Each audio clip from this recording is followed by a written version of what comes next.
Allez, santé! Partout dans la plupart des bars et des restaurants de France va résonner le 20 novembre cette formule destinée à saluer l'arrivée du Beaujolais nouveau. Un vin primeur qui marque la fin des vendanges et qui est commercialisé depuis maintenant 30 ans, le 3e jeudi du mois de novembre.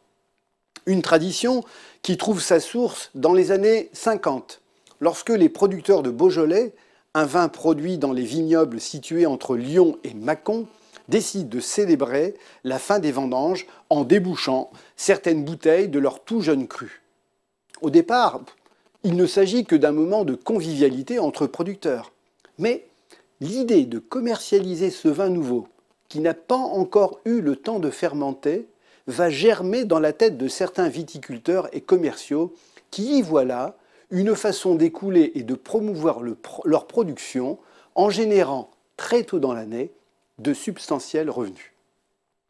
Et ils vont profiter d'une note de l'administration datant très précisément du 13 novembre 1951, autorisant la vente dès la mi-novembre des vins fraîchement récoltés pour lancer la même année la commercialisation du Beaujolais nouveau, un vin fruité qui ne peut guère se conserver plus de 6 mois.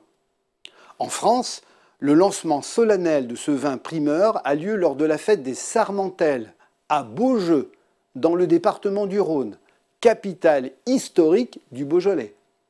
La mise en perce des premiers tonneaux est réalisée aux 12 coups de minuit pile, après une procession de brouettes remplie de sarments enflammés.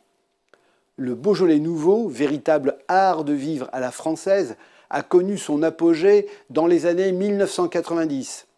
Mais les restrictions des pouvoirs publics en matière de consommation d'alcool, prévention des risques professionnels dans l'entreprise, lutte contre l'insécurité routière ont quelque peu émoussé l'engouement qui s'était installé.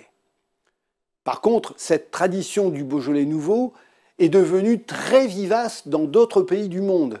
Et le Beaujolais nouveau est aujourd'hui commercialisé dans plus de 100 pays, les plus grands consommateurs de ce nouveau vin étant les États-Unis, le Japon, mais également l'Allemagne. Au point qu'aujourd'hui, un tiers de la production totale de Beaujolais est désormais éclusée, pardonnez-moi l'expression, en Beaujolais nouveau.